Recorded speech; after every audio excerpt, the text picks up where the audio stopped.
ಅನಿರೀಕ್ಷಿತವಾಗಿ ಆಘಾತಗಳೇ ಆಗ್ಬೋದು, ಅಥವಾ ನೀವೇ ಯಾರಿಗೆ ಅಪಘಾತ ಮಾಡುವುದು, ಅಥವಾ ನಿಮ್ಮನ್ನೇ ಯಾರೋ ನೀವು ಕರೆಕ್ಟಾಗಿ ಹೋಗ್ತಾ ಇದ್ರು ಕೂಡ ಎದುರುಗಡೆ ಬರ್ತಾ ಇರ್ತಕ್ಕಂಥವ್ರಿಂದ ನಿಮಗೆ ತೊಂದರೆಗಳಾಗ್ತಾ ಇರ್ಬೋದು. ಇಲ್ಲಿ ಹಿರಿಯರು ಒಂದು ಆಶೀರ್ವಾದ ಮಾಡ್ತಾರೆ, ಕ್ಷೇಮವಾಗಿ ಹೋಗಿ ಲಾಭವಾಗಿ ಬಾ ಅಂತ. ಇವತ್ತೇನಾಗಿದೆ ಪರಿಸ್ಥಿತಿ, ಕ್ಷೇಮವಾಗಿ ಹೋಗೋದಿರಲಿ, ಹಿಂದಿರುಗಿ ನಷ್ಟವಾಗಿ ಬರೋ ಪರಿಸ್ಥಿತಿ ಆಗಿಬಿಟ್ಟಿದೆ. ಮತ್ತೆ ಇವತ್ತು ನನ್ನ ಮಗಳಿಗೊಂದು ಮದುವೆ ಮಾಡಬೇಕಪ್ಪ, ಆ ಒಂದು ವರನ ಕಡೆಯವರು ನಮಗೆಲ್ಲ ಇಷ್ಟ ಆಗಿದ್ದಾರೆ, ಅವ್ರುಗಳೆಲ್ಲ ಒಪ್ಪಿಗೆ ಆಗ್ಬಿಟ್ರೆ ಒಂದು ಮದುವೆ ಮಾಡಿಬಿಟ್ಟು ನನ್ನ ಜವಾಬ್ದಾರಿ ನಾನು ಕಳ್ಕೊಂಡ್ಬಿಡ್ಬೋದಪ್ಪ ಅಂತ ಎಷ್ಟೋ ಒಂದು ರೀತಿಯಲ್ಲಿ ವಿಚಾರ ಮಾಡ್ತಾ ಇರ್ತೀರ. ಬಟ್ ಅದು ಕೂಡ ಆಗ್ತಾ ಇರಲ್ಲ. ಹಾಗಾಗಿ ನಾ ಏನು ಹೇಳೋದಂದರೆ, ಮನುಷ್ಯನಿಗೆ ಸಕ್ಸಸ್ ಅಂತಕ್ಕಂಥದ್ದು ಮಾಡುವ ವೃತ್ತಿಯ ಜೊತೆಗೆ ಲಕ್ಕು ಕೂಡ ಬಹಳ ಇಂಪಾರ್ಟೆಂಟ್. ನಮಸ್ತೆ ವೀಕ್ಷಕರೇ, ನಾನು ನಿಮ್ಮ ಮೈಸೂರಿನ ಶ್ರೀನಿವಾಸನ್. ವೀಕ್ಷಕರೇ, ಇವತ್ತು ದಿನ ಕೈಗೊಂಡಂತಹ ಕೆಲಸದಲ್ಲಿ ಜಯ, ಐ ಮೀನ್ ಸಕ್ಸಸ್, ಜೊತೆಗೆ ಆಪತ್ತು ನಿವಾರಣೆ, ಸಂಕಷ್ಟಗಳ ನಿವಾರಣೆ, ಈ ಒಂದು ವಿಷಯಕ್ಕೆ ಸಂಬಂಧಪಟ್ಟಂಗೆ ಬಹಳ ಅದ್ಭುತವಾದ ವಿಚಾರಗಳನ್ನು ನಾನು ನಿಮಗೆ ತಿಳಿಸ್ತಾ ಇದ್ದೀನಿ ವೀಕ್ಷಕರೇ.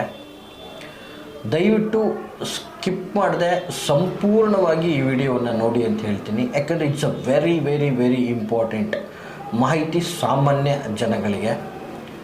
ನೋಡಿ, ಇವತ್ತು ಜೀವನದಲ್ಲಿ ಪಾಪ ಒಬ್ಬ ಬಡವನೇ ಆಗಲಿ, ಶ್ರೀಮಂತನೇ ಆಗಲಿ, ಮಧ್ಯಮಿಕನೇ ಆಗಲಿ, ಒಂದು ಜೀವನದಲ್ಲಿ ಅಂದ್ಕೊಂಡಿರುವಂಥ ಕಾರ್ಯವನ್ನು ಸಕ್ಸಸ್ ಮಾಡ್ಕೊಳ್ಳೋದಕ್ಕೋಸ್ಕರ ಅವನು ಪ್ರತಿನಿತ್ಯ ಹೋರಾಟ ಮಾಡ್ತಾ ಇರ್ತಾನೆ. ಅವನ ಜೀವನದಲ್ಲಿ ಬೆಳಗ್ಗೆ ಎದ್ದು ಅವನು ಹೋಗ್ತಾ ಇರುವಂಥ ಕಾರ್ಯದಲ್ಲಿ, ಯಾಕಂದರೆ ಯಾರೇ ಆಗಲಿ ಹಿರಿಯರು ಒಂದು ಆಶೀರ್ವಾದ ಮಾಡ್ತಾರೆ, ಕ್ಷೇಮವಾಗಿ ಹೋಗಿ ಲಾಭವಾಗಿ ಬಾ ಅಂತ. ಇವತ್ತೇನಾಗಿದೆ ಪರಿಸ್ಥಿತಿ, ಕ್ಷೇಮವಾಗಿ ಹೋಗೋದಿರಲಿ, ಹಿಂದಿರುಗಿ ನಷ್ಟವಾಗಿ ಬರೋ ಪರಿಸ್ಥಿತಿ ಆಗಿಬಿಟ್ಟಿದೆ. ಸೊ ಅದು ಆಗಬಾರ್ದು. ಜೊತೆಗೆ ಇವತ್ತಿನ ದಿನ ಏನು ಹೇಳ್ತಾ ಇದ್ದೀನಿ, ಶ್ರಮ ತುಂಬ ಹಾಕ್ತಾ ಇದ್ದಾರೆ, ಎಫರ್ಟ್ ಹಾಕ್ತಾ ಇದ್ದಾರೆ, ಬಟ್ ರಿಸಲ್ಟ್ ನೋಡೋಕ್ಕಾಗ್ತಾ ಇಲ್ಲ. ಇವತ್ತು ಕೈಗೊಂಡಂತಹ ಕಾರ್ಯ, ಇವತ್ತು ಹೋಗ್ತಾ ಇದ್ದೀನಿ, ಇವತ್ತೊಂದು ಒಳ್ಳೆಯ ಬಿಸ್ನೆಸ್ ನಡಿಬೇಕು, ನನಗೆ ಒಂದು ಒಳ್ಳೆಯ ಅಪಾರ ವ್ಯವಹಾರದಲ್ಲಿ ಒಂದು ಒಳ್ಳೆಯ ಲಾಭ ಸಿಗಬೇಕು ಭಗವಂತ ಅಂತ ಮನೆಯಿಂದ ಮುಂದೆ ಹೋಗ್ತೀನಿ. ಹೋಗಿ ಒಂದು ವ್ಯಾಪಾರ ಸ್ಥಳದಲ್ಲಿ ನನ್ನದೇ ಆದಂಥ ಒಂದು ಕಾಯಕವನ್ನು ಪ್ರಾರಂಭ ಮಾಡ್ತೀನಿ. ಬಟ್ ಬೆಳಗ್ಗೆಯಿಂದ ಸಂಜೆ ಗಂಟೆ ನೋಡಿದ್ರು ದಟ್ಟ ದರಿದ್ರ, 1 ರೂಪಾಯಿನೂ ಲಾಭ ಆಗ್ತಾ ಇಲ್ಲ. ಮತ್ತು ನನ್ನ ಲೈಫಲ್ಲಿ ಅಂದ್ಕೊಂಡಿರೋಂಥ ಗೋಲ್ನ ನಾನು ಹೇಗೆ ಸಕ್ಸಸ್ ಮಾಡ್ಕೊಳ್ಳೋದು. ಮತ್ತು ಎರಡನೇದಾಗಿ ಏನಾಗ್ತಾ ಇರುತ್ತೆ, ಇವತ್ತು ಒಂದು ವ್ಯವಹಾರ ಇದೆ, ಈ ಒಂದು ವ್ಯವಹಾರ ಆದರೆ ನನಗೊಂದು ಒಂದಷ್ಟು ಲಾಭ ಆಗ್ತದೆ, ಪರಸ್ಪರ ಎರಡೂ ಕ್ಲೈಂಟ್ಗಳು ನಾನು ಹೇಳುವಂಥ ವಿಚಾರಕ್ಕೆ ಕನ್ವಿನ್ಸ್ ಆಗಲಿ ಅನ್ನುವಂಥ ರೀತಿಯಲ್ಲಿ ಬಹಳ ಅದ್ಭುತವಾದ ರೀತಿಯಲ್ಲಿ ರೆಡಿಯಾಗಿ ಒಳ್ಳೆ ಕಾನ್ಸೆಪ್ಟ್ ಇಟ್ಕೊಂಡು ಒಳ್ಳೆ ವಿಚಾರ ವಿನಿಮಯ ಮಾಡಿಕೊಂಡು ಮಾತಾಡ್ತಾ ಹೋಗ್ತೀರಾ. ನೀವೆಷ್ಟೇ ಮಾತಾಡಿದ್ರು ಏನಾಗ್ತಾ ಇರುತ್ತೆ ಅಂದರೆ, ಒಂದು ಬಂಡೆಗೆ ಸುತ್ತಿಗೆಲ್ಲಿ ಹೊಡೆದಂಗೆ ಆಗ್ತಾ ಇರುತ್ತೆ ಹೊರತು ರಿಸಲ್ಟೇ ಬರ್ತಾ ಇರೋದಿಲ್ಲ. ಅದನ್ನು ಕೂಡ ನಿಮಗೆ ಅದು ಒಂದು ಫೇಲ್ಯೂರ್ ಆಗ್ತಾ ಹೋಗ್ತಾ ಇರುತ್ತೆ.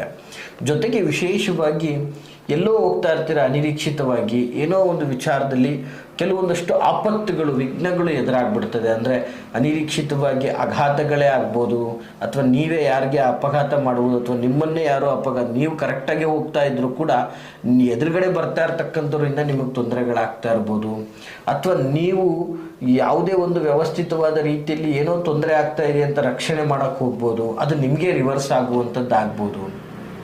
ಜೊತೆಗೆ ನೀವು ಅಂದ್ಕೊಂಡಂಥ ಕಾರ್ಯಗಳು, ಇವತ್ತು ಏನಪ್ಪ ಒಂದು ಮನೆಯನ್ನು ನಿರ್ಮಾಣ ಮಾಡಬೇಕು, ಅದಕ್ಕೆ ಸೂಕ್ತವಾದ ಕಡೆ ಹೋಗ್ತಾ ಇದ್ದೀನಿ, ಅಲ್ಲೊಂದಷ್ಟು ಸಾಲ ಸೌಲಭ್ಯಗಳು ಸಿಕ್ಬಿಟ್ರೆ ಆ ಒಂದು ಒಳ್ಳೆ ಕೆಲಸ ಸಕ್ಸಸ್ ಆಗುತ್ತೆ ಅಂತ ಹೋಗ್ತೀರಾ.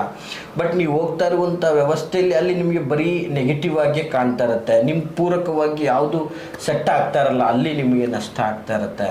ಮತ್ತು ಇವತ್ತು ನನ್ನ ಮಗಳಿಗೊಂದು ಮದುವೆ ಮಾಡಬೇಕಪ್ಪ, ಆ ಒಂದು ವರನ ಕಡೆಯವರು ನಮಗೆಲ್ಲ ಇಷ್ಟ ಆಗಿದ್ದಾರೆ, ಅವ್ರುಗಳೆಲ್ಲ ಒಪ್ಪಿಗೆ ಆಗ್ಬಿಟ್ರೆ ಒಂದು ಮದುವೆ ಮಾಡಿಬಿಟ್ಟು ನನ್ನ ಜವಾಬ್ದಾರಿ ನಾನು ಕಳ್ಕೊಂಡ್ಬಿಡ್ಬೋದಪ್ಪ ಅಂತ ಎಷ್ಟೋ ಒಂದು ರೀತಿಯಲ್ಲಿ ವಿಚಾರ ಮಾಡ್ತಾ ಇರ್ತೀರ. ಬಟ್ ಅದು ಕೂಡ ಆಗ್ತಾ ಇರಲ್ಲ. ಬಟ್ ಅಲ್ಲಿ ಎಲ್ಲದರಲ್ಲೂ ಫೇಲ್ಯೂರ್ ಆಗ್ತಾ ಇರ್ತದೆ. ಜೊತೆಗೆ ಏನಾಗ್ತಾ ಇರುತ್ತೆ, ಒಂದು ವಾಹನಾದಿಗಳನ್ನು ಖರೀದಿ ಮಾಡಬೇಕು, ಅದರಿಂದ ಒಂದು ಅಭಿವೃದ್ಧಿ ಕಾರ್ಯಕ್ಕೆ ಮುಂದೆ ಹೋಗಬೇಕು ಅಂತ ಪ್ರಯತ್ನ, ಅದರಲ್ಲೂ ಕೂಡ ನಷ್ಟ ಆಗ್ತಾ ಇರ್ತದೆ. ಅಂದರೆ ಸದಾ ಒಂದು ರೀತಿಯಾದಂತಹ ನೆಗೆಟಿವ್, ಅಂದರೆ ಎಲ್ಲದರಲ್ಲೂ ವಿಫಲತೆ ಅನ್ನೋದೇ ನಿಮ್ಮನ್ನು ಕಾಡ್ತಾ ಹೋಗ್ತಾ ಇದ್ದಾಗ ಮನುಷ್ಯನಲ್ಲಿ ಬೆಳವಣಿಗೆ ಅನ್ನೋದು ಕುಂಠಿತ ಆಗ್ತಾ ಬರ್ತಾ ಇರ್ತದೆ. ಹೀಗೆ ಕೆಲವೊಂದು ಬಾರಿ ಏನಾಗ್ತದೆ, ಏನು ನಾನು ಎಲ್ಲ ಥರ ಪ್ರಯತ್ನ ಮಾಡಿದೆ, ಒಂದು ಉದ್ಯೋಗ ಮಾಡಿದೆ, ಅದರಲ್ಲಿ ಸಕ್ಸಸ್ ಆಗಲಿಲ್ಲ, ಅದನ್ನು ಬಿಟ್ಟೆ. ಮತ್ತೆ ಬಿಸ್ನೆಸ್ ಮಾಡಿದೆ, ಬಿಸ್ನೆಸ್ಸಲ್ಲೂ ಹೋದೆ, ಅದರಲ್ಲೂ ಡೆವಲಪ್ ಆಗೋಕ್ಕಾಗ್ತಾಯಿಲ್ಲ, ಅದನ್ನು ಬಿಟ್ಟೆ. ನಾನು ಯಾವುದನ್ನು ಮಾಡಿದ್ರೆ ನಾನು ಅಭಿವೃದ್ಧಿ ಕಾಣೋಕ್ಕೆ ಸಾಧ್ಯ, ಯಾವುದ್ರಲ್ಲಿ ನನಗೆ ಸಕ್ಸಸ್ ಇದೆ, ನಾನು ಹೀಗೆ ಬದುಕಬೇಕಾ ಜೀವನದಲ್ಲಿ ಅಂತ ಎಷ್ಟೋ ಜನಗಳಿಂದ ಎಷ್ಟೋ ಕರೆಗಳು ಬರ್ತಾ ಇರ್ತದೆ ವೀಕ್ಷಕರೇ. ಹಾಗಾಗಿ ನಾ ಏನು ಹೇಳೋದಂದರೆ, ಮನುಷ್ಯನಿಗೆ ಸಕ್ಸಸ್ ಅಂತಕ್ಕಂಥದ್ದು ಮಾಡುವ ವೃತ್ತಿಯ ಜೊತೆಗೆ ಲಕ್ ಕೂಡ ಬಹಳ ಇಂಪಾರ್ಟೆಂಟ್ ಆಗ್ತದೆ. ಲಕ್ ಅಂದರೆ ದೈವಿಕ ಬಲ ಅಂತ ಹೇಳಿದ್ರು ಕೂಡ ತಪ್ಪಾಗಲಿಕ್ಕಿಲ್ಲ. ಇವೆಲ್ಲವೂ ಕೂಡ ಬಹಳ ಇಂಪಾರ್ಟೆಂಟ್ ಆಗಿರ್ತದೆ. ಮತ್ತು ಇದರ ನಡುವೆ ಬರುವಂತಹ ಆಪತ್ತುಗಳು, ವಿಶೇಷವಾಗಿ ಈಗ ಎಲ್ಲ ಚೆನ್ನಾಗಿರ್ತದೆ, ಮನೆಯಲ್ಲಿ ಯಾರಿಗೂ ಏನೋ ಒಂದು ಪ್ರಾಬ್ಲಮ್ ಆಗಿಬಿಡುತ್ತೆ. ಸೊ ಇದ್ದಂಥ ಸೇವಿಂಗ್ಸ್ ಅಲ್ಲಿ ನಾಶ ಆಗುವ, ಅದೊಂದು ಅನ್ನೆಸೆಸರಿ, ಅದೊಂದು ಅನ್ಎಕ್ಸ್ಪೆಕ್ಟೆಡ್, ಈ ರೀತಿ ಆಗ್ತಾ ಹೋಗ್ತಾ ಇರ್ತದೆ. ಜೊತೆಗೆ ವಿಶೇಷವಾಗಿ ಏನೋ ಈ ಒಂದಷ್ಟು ಬಜೆಟ್ ಮಾಡಿ ಇಟ್ಟಿದ್ದೀವಿ, ಅದರಿಂದ ಏನೋ ಮಾಡಬೇಕು, ಅದು ಆಲ್ರೆಡಿ ಕುಟುಂಬ ವರ್ಗದಿಂದ ಅಲ್ಲೇನೋ ಇನ್ನೊಂದು ತೊಂದರೆಗಳು ಬಂದು ಅದು ಅಲ್ಲಿಗೆ ಹೊಂಟೋಗ್ಬಿಡ್ತದೆ. ಅಂದರೆ ಹೀಗೆ ಅನ್ನೆಸೆಸರಿ ಅನ್ಎಕ್ಸ್ಪೆಕ್ಟೆಡ್ ಅಮೌಂಟ್ಗಳು ವೆಚ್ಚ ಆಗ್ತಾ ಇರ್ತದೆ. ಸೊ ಹೀಗಾಗಿ ಏನಾಗ್ತಾ ಇರುತ್ತೆ, ಈ ಆಪತ್ತುಗಳಿಂದನೂ ಹೊರಬರೋಕ್ಕಾಗ್ತಾ ಇಲ್ಲ, ಲೈಫಲ್ಲಿ ಒಂದು ಸಕ್ಸಸ್ಫುಲ್ಲೂ ಸಿಗ್ತಾ ಇಲ್ಲ. ಹೀಗಾದರೆ ನಾವು ಜೀವನದ ವ್ಯವಸ್ಥೆ ಹೇಗೆ, ನಾವು ಅಭಿವೃದ್ಧಿ ನಮಗೆ ಜಯ ಸಿಗೋದು ಯಾವಾಗ, ಲೈಫಲ್ಲಿ ನಾವು ಸಕ್ಸಸ್ ಪಡ್ಕೊಳ್ಳೋದು ಯಾವಾಗ? ಒಂದು ಬಿಸ್ನೆಸ್ಸನ್ನು ಒಂದು ಒಳ್ಳೆಯ ರೀತಿಯಲ್ಲಿ ತುಂಬಾ ವರ್ಷಗಳಿಂದ ಪ್ಲಾನ್ ಮಾಡಿ ಎಕ್ಸಿಕ್ಯೂಟಿವ್ ಮಾಡಿರ್ತಾರೆ. ಬಟ್ ಅದು ಬರ್ತಾ ಬರ್ತಾ ಬರ್ತಾ ಬರ್ತಾ ಬರ್ತಾ ಬರ್ತಾ ತಳಹದಿ ಇಳಿತಾ ಹೋಗ್ತಾ ಇರ್ತದೆ. ಹೀಗೆ ಅದು ತುಂಬಾ, ಯಾಕಂದರೆ ವರ್ಕರ್ಸ್ಗಳನ್ನು ಮ್ಯಾನೇಜ್ ಮಾಡೋಕ್ಕಾಗದೇ ಇರೋಷ್ಟು ನೋವನ್ನು ಅನುಭವಿಸ್ತಕ್ಕಂಥವ್ರನ್ನ ನಾನು ಇವತ್ತೊಂದು ದಿನ ನೋಡ್ತಾ ಇದ್ದೀನಿ. ಸೊ ಅದಲ್ಲದೆ ಕುಟುಂಬ ವರ್ಗಗಳಲ್ಲಿ ಇವತ್ತು ಒಂದು ನಿಮ್ಮದೇ ಆದಂತಹ ಮಾತು ನಡಿಬೇಕು, ಅಥವಾ ಹೀಗೆ ಬದುಕಬೇಕು ಅನ್ನುವಂತಹ ಅಂಕಪಟ್ಟಿಯಲ್ಲಿ ಹೋಗ್ತಾ ಇದ್ದಂತಹ ಸಮಯದಲ್ಲಿ ನಾನಾ ವಿಧದ ಕ್ಲೇಶಗಳಿಂದಾಗಿ ನಿಮ್ಮ ಭಾವನೆಗಳಿಗೆ ಹರ್ಟ್ ಆಗುವಂಥದ್ದು. ಸೊ ಅಂದರೆ ನೀವು ಅಂದ್ಕೊಂಡಂತಹ ಪರ್ಸ್ಪೆಕ್ಟಿವಲ್ಲಿ ನಿಮ್ಮ ಕುಟುಂಬದ ದಾರಿ ನಡಿದೇನೆ ಇರುವಂಥದ್ದು, ಈ ಎಲ್ಲ ರೀತಿಯಾದಂತಹ ವಿಚಾರಗಳನ್ನು ಯೋಚನೆ ಮಾಡಿದಾಗ ವೀಕ್ಷಕರೇ, ಇಲ್ಲಿ ನಿಮಗೆ ಅನ್ಸಕ್ಸಸ್ ಅಥವಾ ದರಿದ್ರ ಅಂತ ಹೇಳ್ತೀವಿ, ದಟ್ಟ ದರಿದ್ರ ಅಂತ. ಈ ದಟ್ಟ ದರಿದ್ರ ನಿಮ್ಮನ್ನು ಆವರಿಸ್ಕೊಳ್ತಾ ಇರೋದ್ರಿಂದ ಏನಾಗ್ತಾ ಇದೆ, ಮಿತ್ರರು, ಕೆಲವೊಂದು ಬಾರಿ ಮಿತ್ರರು ಕೂಡ ಸಹಕಾರ ಕೊಡ್ತಾ ಇರಲ್ಲ. ಎಷ್ಟು ಆತ್ಮೀಯತೆ, ಪ್ರಾಣಕ್ಕೆ ಪ್ರಾಣವಾಗಿರ್ತಕ್ಕಂಥ ಸ್ನೇಹಿತರುಗಳೇ ನಿಮಗೆ ಸಹಕಾರ ಕೊಡ್ತಾ ಇರೋದಿಲ್ಲ. ಅವರಿಂದ ಏನೋ ಒಂದು ಕಾರ್ಯ ಆಗಬೇಕು ಅಂತ ನೀವು ನಿರೀಕ್ಷೆ ಮಾಡಿರ್ತೀರ, ಅವ್ರು ಆಲ್ರೆಡಿ ನಿಮ್ಗೆ ಉಲ್ಟಾ ಬಿದ್ದುಬಿಟ್ಟಿರ್ತಾರೆ. ಸೊ ವಿಶೇಷವಾಗಿ ನೀವು ಇಂಥವ್ರಿಂದ ಹಿಡ್ಕೊಂಡು ಒಂದು ಕಾರ್ಯ ಮಾಡೋಕ್ಕೆ ಹೋಗ್ತಾ ಇದ್ದೀನಿ, ಅವ್ರನ್ನ ಹಿಡ್ಕೊಂಡ್ರೆ ಕಾರ್ಯ ಆಗುತ್ತೆ ಅಂತ ಹೋಗ್ತೀರಾ, ಅವ್ರ ಬಳಿ ಹೋಗ್ತಾ ಇದ್ದಂಗೆ ಅವ್ರು ನೀವ್ಯಾರು ನಾವ್ಯಾರು ಅನ್ನುವಂಥ ರೀತಿಯಲ್ಲಿ ಬಿಹೇವ್ ಮಾಡಿಬಿಟ್ಟಿರ್ತಾರೆ. ಮತ್ತು ಪ್ರಮುಖವಾಗಿ ಆರ್ಥಿಕವಾಗಿ ಇಂಥ ಕಡೆ ಏನೋ ಒಂದು ಅನುಕೂಲ ಇದೆ, ಬರ್ತಾ ಇದೆ ಅಂತ ಹೋಗ್ತೀರಾ, ಅಲ್ಲೂ ಕೂಡ ನಷ್ಟವನ್ನು ಕಾಣುವಂಥದ್ದಾಗುತ್ತೆ. ಅಂದರೆ ಯಾರ ಕಡೆಯಿಂದಲೂ ನಿಮಗೆ ಸಹಕಾರ, ಸವಲತ್ತು, ಸಕ್ಸಸ್ ಅನ್ನೋದೇ ಸಿಗ್ತಾ ಇರಲ್ಲ, ದಟ್ಟ ದರಿದ್ರತೆ.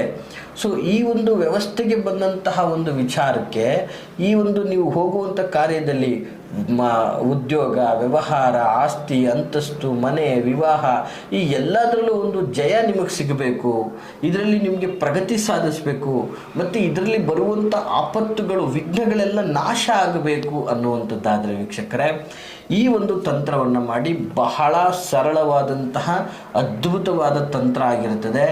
ಈ ತಂತ್ರದಿಂದ ಖಂಡಿತವಾಗಿ ನೀವು ಸಕ್ಸಸ್ಸನ್ನು ಕಾಣ್ಬೋದು ಅಂತ ಹೇಳಕ್ಕೆ ಇಷ್ಟಪಡ್ತೀನಿ. ಹಾಗಾದರೆ ಏನಪ್ಪ ಆ ತಂತ್ರ ಅನ್ನುವಂಥದ್ದಾದರೆ, ಬಹಳ ವಿಭಿನ್ನವಾದಂತಹ ತಂತ್ರ, ದಯವಿಟ್ಟು ನೋಟ್ ಮಾಡ್ಕೊಳ್ಳಿ ವೀಕ್ಷಕರೇ. ಜೊತೆಗೆ ಗುರುಗಳೇ ಅದು ಹೇಗೆ, ಇದು ಹೇಗೆ, ಯಾವ ದಿನ ಮಾಡಬೇಕು, ಈ ಥರದ್ದೆಲ್ಲ ಪ್ರಶ್ನೆಗಳನ್ನು ಕೇಳಲಿಕ್ಕೆ ಕರೆ ಮಾಡಲಿಕ್ಕೆ ಹೋಗಬೇಡಿ. ಅದರ್ವೈಸ್ ವ್ಯಾಲ್ಯೂಯಬಲ್ ಪ್ರಶ್ನೆಗಳನ್ನು ಕೇಳಲಿಕ್ಕೆ ಇದ್ದರೆ ಮಾತ್ರ ಕರೆ ಮಾಡಿ ಅಂತ ಹೇಳ್ತೀನಿ. ಪರಿಹಾರ ತಂತ್ರ ಪ್ರಯೋಗ ಈ ರೀತಿ ಇರ್ತಕ್ಕಂಥದ್ದು, ದಯವಿಟ್ಟು ನೋಟ್ ಮಾಡ್ಕೊಳ್ಳಿ ವೀಕ್ಷಕರೇ.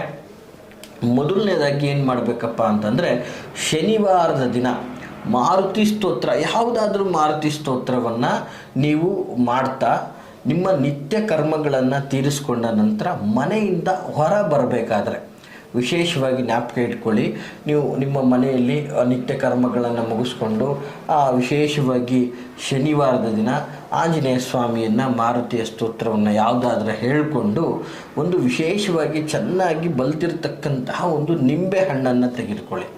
ಸೊ ಆ ಲಿಂಬೆ ಹಣ್ಣನ್ನು 2 ಭಾಗವನ್ನು ಮಾಡಿ, ಆ 2 ಭಾಗಕ್ಕೂ ಕೂಡ ಕುಂಕುಮವನ್ನು ಹಚ್ಚಿ, ಕುಂಕುಮವನ್ನು ಹಚ್ಚಿ ನಂತರ ನೀವು ಮನೆಯಿಂದ ಹೊರ ಬರಬೇಕಾದ್ರೆ, ನೀವು ಬರುವಂತಹ ಮೊದಲನೆಯ ಬಲಭಾಗಕ್ಕೆ ಒಂದು ಹೊಸಳನ್ನು ಎಸಿರಿ. ಸೊ ನಂತರ ಹಾಗೆ ಮುಂದೆ ಹೋಗಿ ಮುಂದೆ ನೆಕ್ಸ್ಟ್ ಬರುವಂತಹ ಮತ್ತೊಂದು ತಿರುವಿಗೆ ಬಲಭಾಗಕ್ಕೆ ಅಲ್ಲೊಂದು ಎಸಳನ್ನು ಎಸೆದು ನೀವು ಮುಂದೆ ಹೋಗುವುದರಿಂದ ಹೀಗೆ ಬರೋಬ್ಬರಿಯಾಗಿ 1 ವಾರಗಳ ಕಾಲ ನೀವು ನಿರಂತರವಾಗಿ ಈ ಒಂದು ಪ್ರಕ್ರಿಯೆಯನ್ನು ನೀವು ಮಾಡೋದರಿಂದ ನಿಮಗೆ ಖಂಡಿತವಾಗಿಯೂ ಬರುವ ದಿನಗಳಲ್ಲಿ ನೀವು ಹೋಗುವಂಥ ಕಾರ್ಯಗಳಲ್ಲಿ ಜಯ ಯಶಸ್ಸು ಸದಾ ನಿಮ್ಮನ್ನು ಕಾಡ್ತಾ ಇರುತ್ತೆ. ಮತ್ತು ನೀವು ಮಾಡುವಂಥ ಕಾರ್ಯಗಳಲ್ಲಿ ಯಾವುದೇ ಆಪತ್ತುಗಳು ವಿಘ್ನಗಳು ಇದ್ದರೆ ಅದು ಸರ್ವನಾಶ ಆಗಿ ಹೋಗ್ತದೆ. ಇದರಿಂದ ಜಯ ನಿಮ್ಮ ಪಾಲಿಗಾಗ್ತಾ ಇರ್ತದೆ, ಸಕ್ಸಸ್ ನಿಮ್ಮನ್ನು ಬೆನ್ನು ಹತ್ತಿ ಬರ್ತಾ ಇರ್ತದೆ. ಸೊ ಹಾಗಾಗಿ ನೀವು ಜೀವನದಲ್ಲಿ ಉದ್ಧಾರ ಆಗ್ಬೋದು ಅಂತ ಹೇಳಕ್ಕೆ ಇಷ್ಟಪಡ್ತೀನಿ ವೀಕ್ಷಕರೇ. ಇದು ಬಹಳ ಅದ್ಭುತವಾದಂತಹ ತಂತ್ರ ಪ್ರಯೋಗ ಆಗಿರ್ತದೆ. ಈ ಮಾಹಿತಿ ತಮಗೆಲ್ಲ ಇಷ್ಟವಾಗಿದ್ದಲ್ಲಿ ದಯವಿಟ್ಟು ಲೈಕ್ ಮಾಡಿ. ಜೊತೆಗೆ ಯಾರೆಲ್ಲ ಈ ಒಂದು ಉದ್ಯೋಗ ವ್ಯವಸ್ಥೆ ವಿಚಾರಗಳಿಲ್ಲದೆ ಲೈಫೇ ಸ್ಪಾಯ್ಲ್ ಅಂತ ಕೊರಗ್ತಾ ಕುಂತಿರ್ತಕ್ಕಂಥವ್ರಿಗೆ ಫಸ್ಟ್ ಈ ವಿಡಿಯೋನ ಶೇರ್ ಮಾಡಿ ಅಂತ ಹೇಳ್ತಾ, ಜೊತೆಗೆ ನಿಮಗೆ ಯಾವ ವಿಷಯಗಳ ಬಗ್ಗೆ ಮಾಹಿತಿ ಬೇಕು ಅಂತ ಇಚ್ಛೆ ಪಡ್ತೀರೋ ಅದರ ಬಗ್ಗೆ ಕಮೆಂಟನ್ನು ಮಾಡಿ.